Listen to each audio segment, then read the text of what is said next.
Hello, welcome to the Danesh Show. I'm Noah Danesh, and today we will be speaking with Mr. Josh Goldstein. Thank you so much for joining me. It's a pleasure. Thank you. So Josh, can you first tell us just a little bit about yourself? Well, I'm a Beverly Hills High School graduate, proud of that.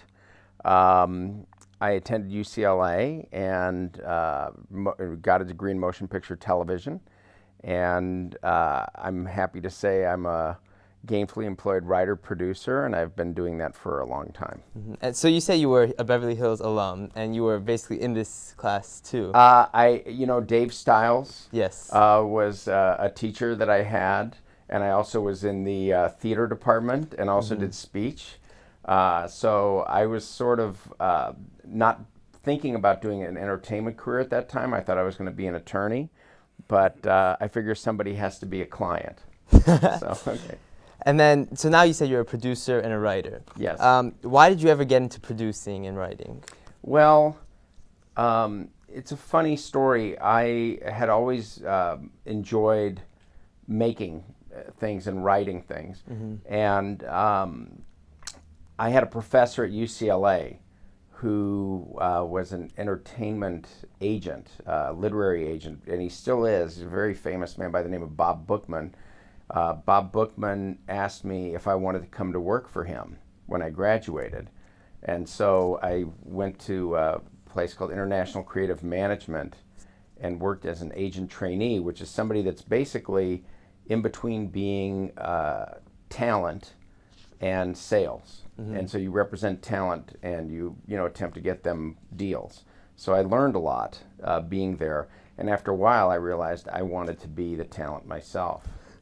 That's what happened. That's really good. What's your favorite part about being producing? I like people. For me, I'm lucky in that I love writing and I love creating and I love working with a group on a shared goal. So, it's funny. Everybody seems to have opinions when you're making a show, but what's fun is there can be really one result at the end, and so it's a team effort. And if you like that kind of collaborative team effort thing, television for me has been just a lot of fun. So a really important part of the industry is collaboration. Absolutely. I've been lucky enough to be a showrunner or head writer on a lot of older but pretty big shows like Fresh Prince and Jamie Foxx, Wayans Brothers, and Blossom. I worked on. Wasn't the head writer on that, but what happened was that in doing those jobs, you realize that you need a team to get everything done every day. You can't do everything.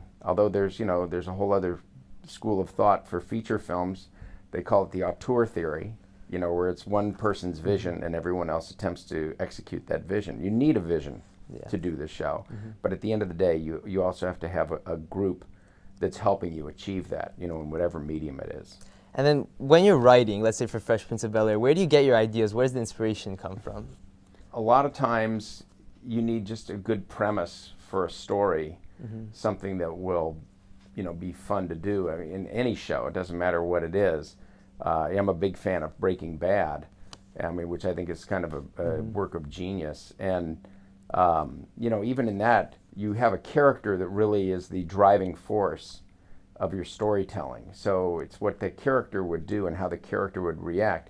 In a comedy, you still need that character and the character's needs and goals to be the thing that's really the driving force, and then the comedy can come from that. And it does become pretty funny. I've seen your writing, very good. Yeah, thank you. And then what challenges arise when you're trying to write something or producing something? Well, there's infinite number of challenges. Every day there's something crazy that happens, and what you have to do is be able to kind of cope with it and produce to make sure that things are resolved in a successful way.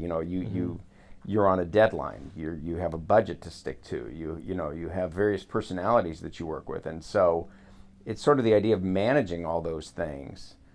As a writer, your creativity is sort of bound by what was there before.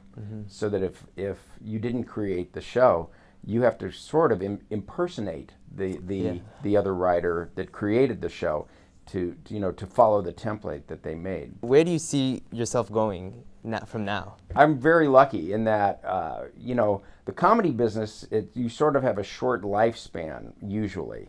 I've been lucky in that I got to do features and transition from doing sort of series television, which I still do series. I mean, I did a series 2 years ago on BET. I had a show that ran for 3 years.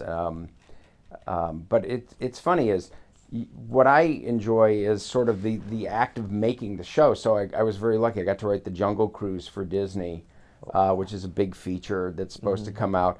And then I had a deal at Disney a few years ago, and I complained to them that I wanted to make more things. It's not just writing and developing, which is paper development. I wanted to actually film things.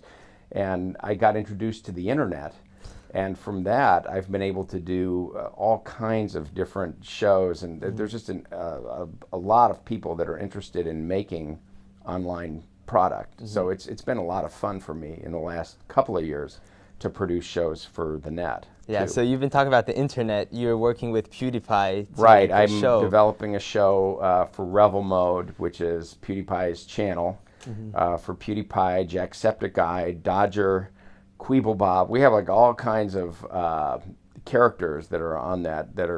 It's a show called Prodigies of Gaming, and we take PewDiePie and company as 9-year-olds, and we crash land them on an island, and it's how they exist on this island. So it's an animated show. It's very silly and fun, but yeah, it's fun to be working with people like that. And for anyone that doesn't know, PewDiePie is one of the biggest YouTubers. The biggest. The biggest YouTuber. Yeah, the biggest. That's really amazing. It's fun. No, it's a lot of fun for me. And then you were talking about working with Disney. When you're working with such a big corporation, how do you like that? Well, it's funny is you answer to a lot of masters, even if you're the one that is the visionary of the show, or you're running a show, or you're, one of the more important creative people involved in the show.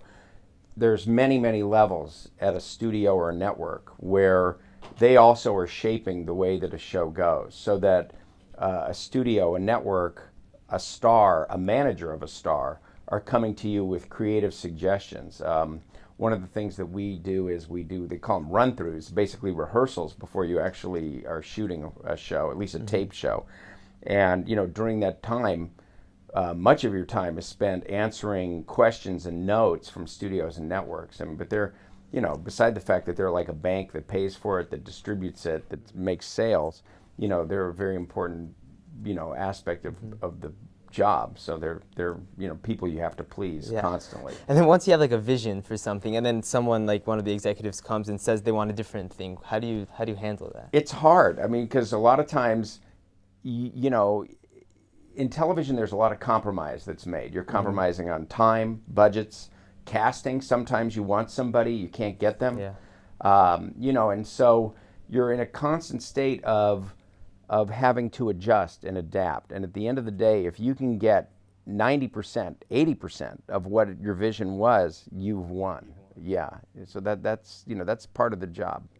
And you've talked a lot about being behind the camera, producer, writer. Have you ever been in front of the camera? I actually had the experience about 2 years ago where I did a part because people thought I looked like Robin Williams.